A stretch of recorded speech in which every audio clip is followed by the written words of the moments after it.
We're back with episode 8 of How's Your Soul? I'm joined with my good friend Taylor and her grandparents. Say hello, Woohoo. say hello. Hello. Hello. Hello. Hello. And this episode, we're talking about adapting to scleroderma. And the only rule is you cannot say I'm good. So starting with Miss Helene, how are you today? I'm very tired, actually. So I had a very busy morning, but I'm here. Yes.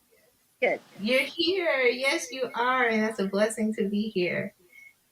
How are you, Taylor? I'm also very tired today. I feel like the whole week added up to today, and now I'm just Fridaying. Yeah. I'm the same. I'm feeling a little tired myself. But I am very grateful to have you all here. And with the topic being all about scleroderma, can you explain what scleroderma is and how it affects your body specifically? Are you asking me? Yes. Scleroderma affects everything in my life. I've had it 27 years. And the reason I'm so tired today is because I hadn't done any of my exercise classes for almost 2 weeks. And I started again this morning. So my body was not prepared. And but I did get through it. So right now, a nap sounds really good. But it affects everything. It affects my walking, my eating, my speaking, certainly my physicality. Although after having it as long as I've had, I'm doing really well. I'm doing exceptionally well. 27 years has taught me many, many things about how to cope, and and having a positive attitude has kept me going. Yes, I love that. And that's something you teach me every day. When I'm having a bad day, you're instantly in my comments. You're going to get through it. And I really appreciate you for that, because I'm only 3 years in now, and it feels like I'm just at the beginning, of my journey. And it's easy to not see the outcome, the positive outcome sometimes, and knowing somebody that's gone through what I'm going through and is on a further along journey than me. You have more perspective to give. You have a wider net to cast. When I speak to you, it gives me hope, and it keeps me encouraged, and it keeps me going. So can you talk a little bit about what the first few years was like for you of your diagnosis? I'm gonna turn off Well, the fan. the first few years, which is where you are right now, are definitely the most difficult. By the time I was in to having the scleroderma about a year, I became bedridden. I was unable to take care of myself. I had to move in with my mom. I was 46 years old, and I have 5 children. So it was very difficult for me to have to leave them to themselves, really. But you have to do what you have to do. And my mom was a savior for me back in those days. And she did everything for me. I couldn't brush my hair. I couldn't feed myself. I couldn't dress myself. You know how that goes. You're in that right now. Yes, I am. Yes, I am. And you're very blessed that you have your mom as well, because I don't know what we'd do without our moms. And, Right. Taylor can relate to that as well, but not through sickness, but her mom is her number one fan. So, our moms do everything for us. And I feel like 100%. she gave me a second life. She gave birth to me, and then she helped me get my life back again. The The worst part for me, I think, was all the medications that they put you on because you don't know how you're going to react to them. You don't know if they're going to help. Sometimes the medications are worse than the disease itself, and the side effects could be horrible, which a lot of them are. And it wasn't until I stopped taking pharmaceutical medications and I started doing alternative medications that I started getting my life back. So it was a very, very long journey, 7 years of occupational therapy, physical therapy, speech therapy, relearning how to walk. And then I finally went to a doctor of Chinese medicine who took me off of my medication. I had been on 48 pills a day, also going through different types of treatments, which were not helping at all. And, you know, they mix cancer drugs into that. So you get all the reactions from those toxic medications. And the doctor I saw said if I continued on that path, I probably wouldn't live another year. It would completely destroy my body. And it was slowly doing that. I had lost weight and gone down to 83 pounds. And I'm a very small person. And at 83 pounds, I looked like I was death walking, really. And with her treatments and her natural treatments, her herbs, her strict vegan diet she put me on, taking all the medication away and just giving me Chinese herbs and specific types of acupuncture, red light treatments, different types of massaging. Within about 6 to 8 weeks, I started gaining some strength back. And I followed that protocol for 6 months and I got my life back. And I am still on a few medications. I'll probably always be on them, but they keep me going. This disease is treated symptomatically. So every time you get a new symptom, they have to treat that specific symptom. And even now, I have to be very careful. I was diagnosed with fibromyalgia last year. So that was a whole new set of drugs they wanted to give me, which turned out to be horrible. And I tried them and very quickly got off of them because the side effects were 10 times worse than all the pain I was in. Wow. So I found something alternative and something natural that has helped me 100%, and I don't have to deal with any of those drugs anymore. So that's the beginning of my journey, and I'm living a very blessed, full life. I'm very happy where I am right now. Yeah. So that's amazing. That truly is amazing. How did you stay encouraged through your roughest patches? The fact that I had my family, they were my lifeline. I wasn't married at the time. Dave, my present husband, we were just friends. We were co-workers at the time before I had to quit working and go on disability. And everyone around me was encouraging. I didn't have any woe is me attitude. There was no negativity around me. And when you have positivity around you and you have people who are supporting you and encouraging you and helping you with everything, you feel strong. Even if your body is weak, your mind is strong. So I've always been a very positive person. Dave always says, I see the world through rose-colored glasses. And I say, what's wrong with that? You know, I'm a glass half full person, not a glass half empty person. So I think my attitude was very positive. My faith, I know that God absolutely was an incredible, God is everything, and I had to depend on him because the doctors weren't doing what I thought they should be doing. There was more negative with medications and treatments and outcomes than I would have liked. So I just had to hang on to God's word and trust that He was going to be there every step of the way. And He was, and He still is. And if I didn't have that faith, I don't know what I would have done, honestly. Mhm. Yeah, yeah.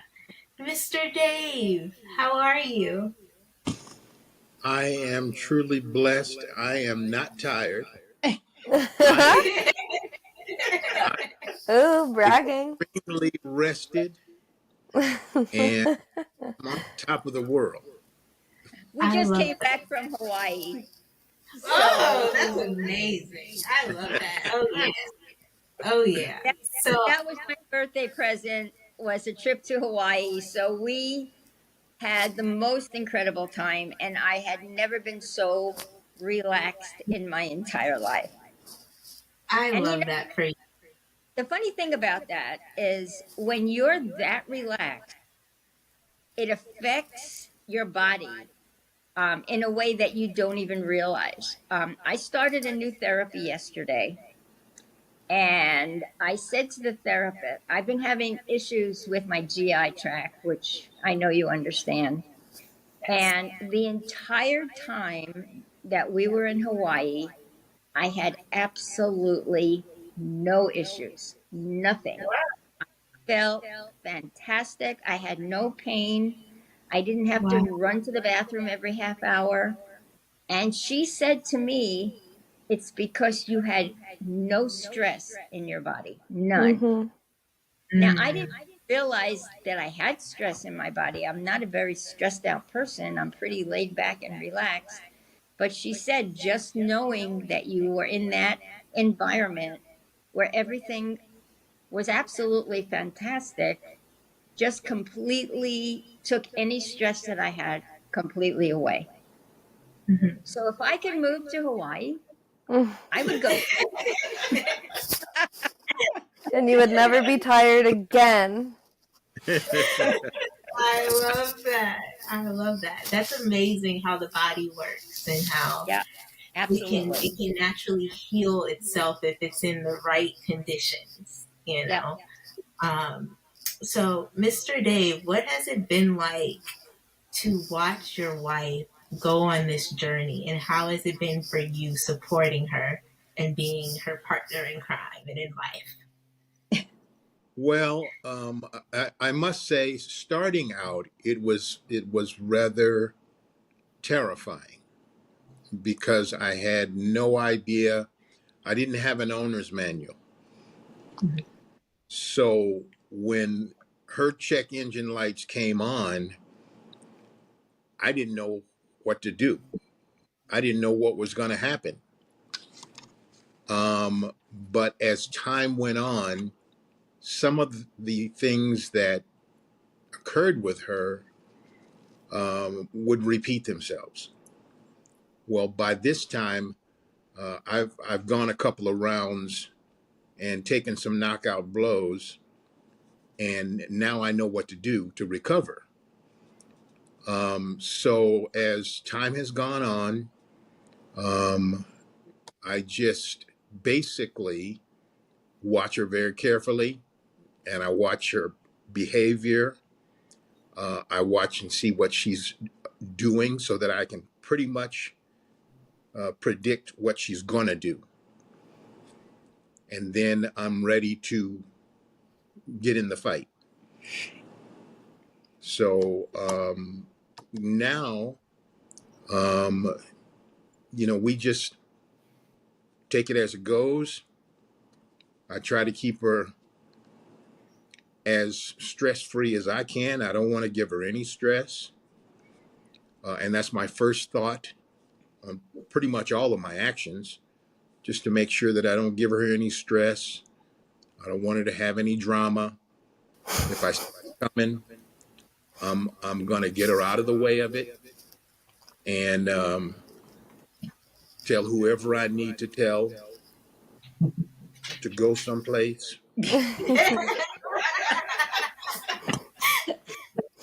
Grandpa, Oh, yeah. you had the really good point of the journal that you were talking about last time too, Yeah. how you always keep a journal of all of her symptoms and stuff too. Right, right. And the reason for that is because a lot of stuff you're going to go through more than once. And it may be a long span between the first episode and the second episode. So you tend to forget what you did, to curtail the problems of the first episode. So that's why you keep that journal. That's why you got that in your memory bank. Whatever you do, don't forget what you did, because I'm telling you, it's going to come back around again. Yeah, it's Yes. hard for me to watch him because, when I wind up in the ER or I have to have a surgery or whatever, I look at him and I get so sad because I can see in his face how concerned he is, Yeah. knowing that he can't fix me. A man wants to fix everything. I do. Home Depot is my favorite place. But unfortunately, I'm not fixable. We Right. go through trials and we test out ways of getting things accomplished, but the fact that he can't fix me and he can't actually make these symptoms go away is very difficult for him. So I get so sad when I look at his face, knowing that he is hurting as much as I am, only with him it's emotional and with me it's physical. But I know he's got my back. I mean, I Yeah. know that I never have to go through any of this by myself. Yeah. He's my strength. I depend on him for so much. He has done things that your average husband would never think he would have to do, and never complains about it. He'll do things way before I even have to ask. He's just on it. I depend on him. I'm sure I stress him out a lot. I don't mean to, but there are episodes I go through, waking up in the middle of the night and passing out on the floor, or getting up because I have to vomit, and I'm in the bathroom for hours and hours and hours. He's there. He's had to do things that I would never have asked him to do, but he just does it without questioning it, without complaining about it. And, that's the kind of man you want to have. Yeah. Yeah. And that's so encouraging for me because now I just turned 30 last month. And I'm like, will I ever date again? What would that look like? There's so many different things that comes with being in an interabled relationship. Will somebody have the patience for me and everything that comes with that? These are hypotheticals, and of course I keep hope, and I know that those people are out there, and that the right person will come when the time is right. But these are things that I never thought I'd had to consider before. And seeing your marriage thrive the way it has, and knowing you through Taylor, I always say it's just such a blessing because it keeps my hope alive, if you will. It keeps me optimistic for everything because I've always been an overthinker, and I stay positive, but I also overthink. I think of all the possibilities. I'm like, well, this could happen, and this could happen, and this could happen. But it's like, Sydney, this is what's happening, and keep your mind on the prize. Keep your eye on the prize. Mr. Dave, is there any advice you would give? My mom's my caregiver right now. Is there any advice you would give her as how she could best help me, but also manage her own emotions, her own fears, her own struggles, her own stress? while being a caregiver for someone who is going through, what we're going through. You know, being married to a person who has this issue of scleroderma, um, there's been many times that I have compared this to my former job that I had when I was in the Army. And I worked for a very influential man. And when I received that position, it was rather sudden. I had never done that before. Just as when she got scleroderma, I had never been through anything like that before. And I had a very wise person sit with me one day over a cup of coffee, and they said, if you want to succeed in this, you must think like they think. You must react like they react, not as what you would do. And so, therefore, when it comes to Helene and her issues, I immediately put my body in her body, and I work from that way. I work from the inside out, and it has proven to be successful for me. I can't say for anyone else, but it has been successful for me. If I can get ahead of it, then I'm able to grab it when it comes my way. So that's the only thing I can tell you. Patience. You got to have a lot of patience. I can't stress that enough. You got to have a lot of patience. And, there will be times when, like, she was saying with her medications that she had with the fibromyalgia, I saw changes in her, and I couldn't understand what it was. But instead of, you know, puffing my chest up and saying, what the hell's going on here? No, I backed away so I could get my bearings and figure out, okay, when she steps to the right, is she going to swing with her right or her left? And so that's how I did it. She's swinging on you, Grandpa? No, not anymore. Not anymore. It's crazy because you don't see how you're changing. He can Right. see me changing, and what the effects of the medication was doing to me, I didn't even realize. Yeah. And he said to me, what is going on with you? It's like, why are you doing certain things that I would normally not do? Like he said, I would snap at him. And I'm not like a snapping kind of person, but those drugs had absolutely horrible side effects. And they were making me crazy. I mean, I felt like I was not who I was supposed to be. I was like another person. And and I took that medication for 7 months, and finally, at a point where I said, I can't do this anymore. The combination of it was affecting me neurologically. It was affecting me physically. I was having tremors. I was gaining weight. I was itchy. I mean, it was just so many things on top of one another that I feel them, but I didn't realize how I was responding to them. But he did thought right away because he knew that's not normal for me. No, in fact, the itchy became bitchy.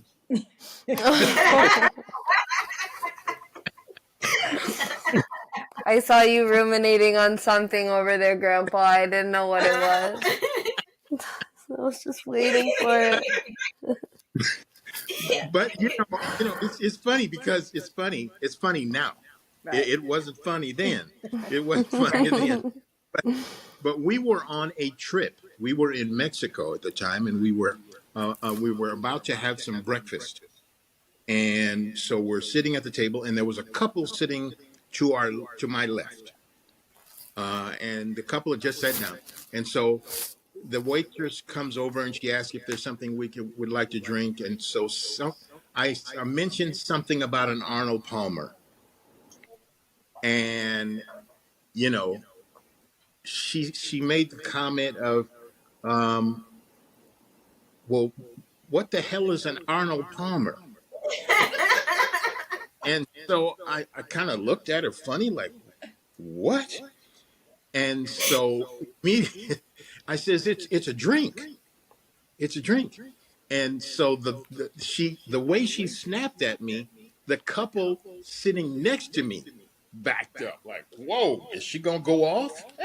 And so so so as the breakfast went on, this lady very, very nicely, calmly, she says, she explained to her what the Arnold Palmer was all about. And so at that point, that was the opening for me to say, babe, there's something wrong. There's obviously something wrong, and we need to get to the bottom of it. And so that was a blessing in disguise in itself. It was, because it took someone on the side of us to see that there's something wrong, for that lady to say, wait, hold on, let me explain to you this.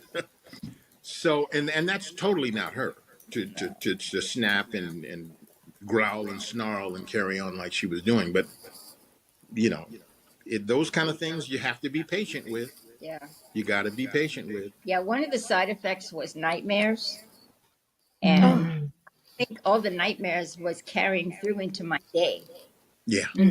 So my mind was like scrambled. It was terrible. Don't ever take Lyrica. That's all I have to say. I've seen those commercials. Yeah, I know. And they list all the side effects. No, they do. They're like, side effects may be dizziness, death, murder, like all of those things. Right. So there were 12 side effects. I had 9 out of the 12. Oh my gosh. That's how bad it was. When you see the bottle and it shows an arm and a hand with a butcher knife, you know it's I'm glad because it really wasn't funny at all. Right, I can only imagine. So Taylor, how has it been? I know for you, like, this is the grandma she's had scleroderma your whole life. Like, so how has it been for you? What have you learned from her and her strength and her resiliency, and watching her go on this journey? I've learned so much. I think similar to my grandpa, we're just like always watching her be the strong person. So it's always been inspiring for me, especially when I am in lower moments, to have somebody that can remind me that things can be like at its absolute worst for somebody and they still found a way to find strength in it and to overcome it, and to not only that, but to survive and then thrive for so many years after. So whenever I find myself in any tough position, I think my grandma is the first person that I kind of think of for inspiration. I remember, Nana, you probably remember too, your old email signature used to always be "Life's a gift, that's why it's called the present." Yeah. And she's just always lived that way. And that's like, anytime I see that quote, I'm like, that's my grandma. Because that was like her AOL sign off for like literally 20 years or something like that. Yeah. But she really does live that way. She really does live like each day is a gift, and she treats each day as such, which I find very inspiring and empowering. And I'm the opposite of her. I'm not a glass half full person. I'm always like looking at the half empty glass like, okay, well, we need to fill the rest of this thing up. Like, it's so easy we can just easily put the other half in this cup. But my grandma is also just a really good reminder of like, but there is still a bunch happening in the glass, and you haven't even finished your glass yet. So, yeah, I think she's just really the biggest source of strength that I've ever seen in my entire life. Like you said, this has been my whole life. So it's crazy to see somebody fighting and overcoming something the entirety of your life. When you do typically hear about, challenges, there is a beginning, middle, and end to it, or there is a cure, or there is a resolution. And there's been a lot of solutions that have been helpful, but nothing that has aided her completely to just live the easiest, carefree, stress-free life that she can. She chooses every day to make it that. So that's been just very empowering and impactful for me. And I think more often than not, I want to give up, if I'm being honest. But also, even same with her, our family structure is very, very strong. And she has a lot to do with that. Her mom has a lot to do with that. Her mom's mom, who I knew until I was 17, my great-great-grandmother, she was that too. So we just come from a strong family line of a strong family and people who really are there for each other. And it's helped me just have something to rely on forever. I love that. I love that. I love that. Because it's something that I think about a lot. A lot of my peers, they often tell me you're so strong. How do you do it? I could never, And I always say, one, I take it one day at a time, but Mm-hmm. Right. two, when you have no I No guess you choice. do have a choice, but if you don't have a choice, but to be in the situation you're in, you're like, how can I make the best of it? And Yeah. that's what I try to do every day. Some days aren't as successful, but I try my best to make the best of each day and allow myself grace for the days that I don't feel great, and Yeah. just because, especially I feel like I'm at the peak of my life. Your 20s, your 30s, those are your fun times. You live, you make the mistakes and all the things. And so feeling at the beginning, especially when I was first diagnosed, I was like, well, what happens now? All of this is put to a halt, but I'm learning that.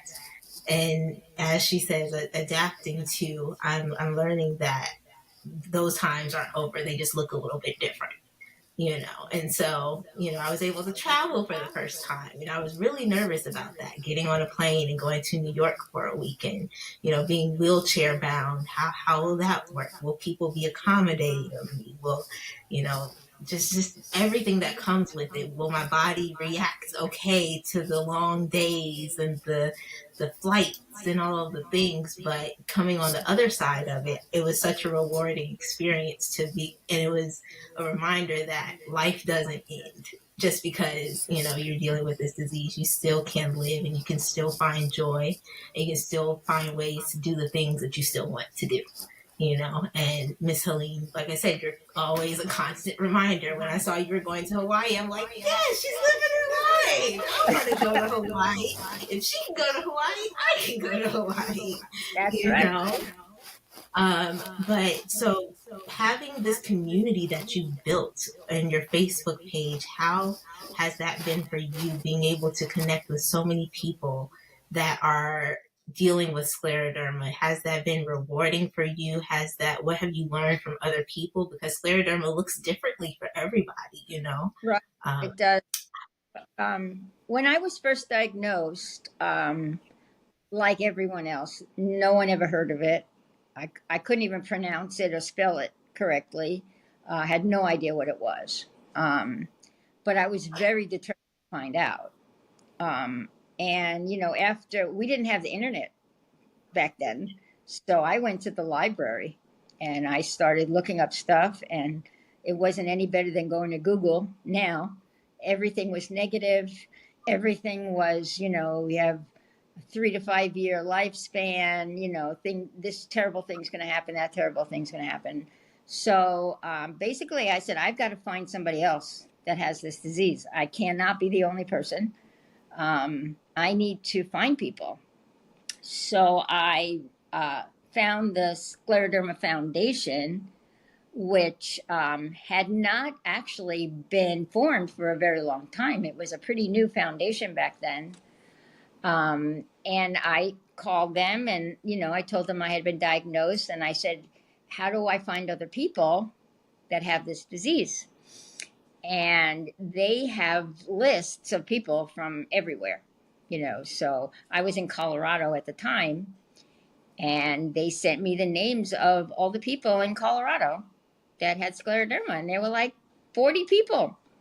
And it was Wow. like, oh, wow. But Colorado's pretty big, and Colorado Springs is pretty small. But I wound up forming a support group within the year that I was diagnosed, because I had to find other people that I could relate to, that could tell me what to expect, um, that I could just talk to about it. Because even my doctor at the time, I was his only scleroderma patient. He didn't know very much about scleroderma, unfortunately, and we Mm. basically learned a lot together. I would go in for my appointment and he'd say, "What'd you learn?" Because I was doing so much research. So that started my journey as a support group leader, which I have been doing the entire time. I am now working with my third support group here in Las Vegas.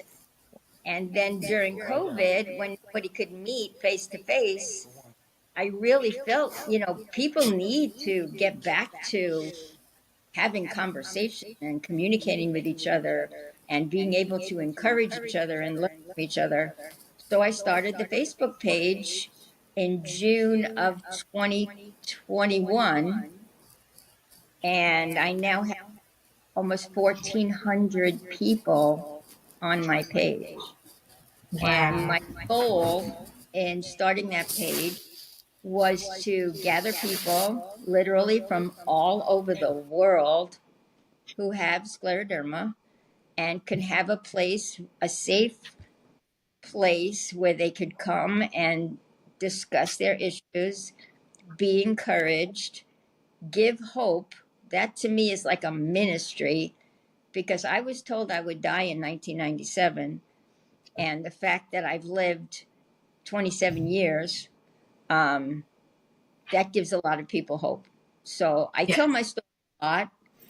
I just signed up with someone else who has a blog, who wants to do an interview with me in a couple of weeks. So this is something I do a lot. I've gone on the radio and given my testimony. I've gone to Universities. I've gone to medical schools. I've gone to colleges, and because this is the only way that people are going to learn is from someone who has been through what I've been through. So having this group on Facebook has been pretty incredible. I literally talk to people daily from all over the world. I have people FaceTime me from other countries. I have people call me. I have instant messaging with all kinds of people, young, old, in between, parents of patients. So I feel like I'm doing exactly what I'm supposed to do, and that is to encourage people, give them hope, and lead them on a path where they can be successful in their journey and not. I've seen so many people die that I know that that does not have to happen. But there are so many people that give up. And that's the most important thing, is not to give up. Yes, it's hard. Yes, it's painful. Yes, it destroys certain parts of your life. But there are so many ways you can overcome those things and live a good life and be happy and encourage other people. So basically, that's what I do. And I love doing it. And I will do it until my last breath. That's just who I am. Yeah. Yeah. Oh my goodness. You're such an inspiration, honestly. Like this calling that you have over your life is helping so many people. And I'm just forever grateful. If there's one piece of, I know it's going to be hard to narrow it down to one piece, but if there's one piece of advice you can give to someone who's diagnosed today, what would be the one thing you would tell them? Don't give up. Don't give up, because there's hope. I know people who have lost their fingers, their toes, complete hands. But that doesn't make you a useless person. And I always tell people, think about your abilities, not your disabilities.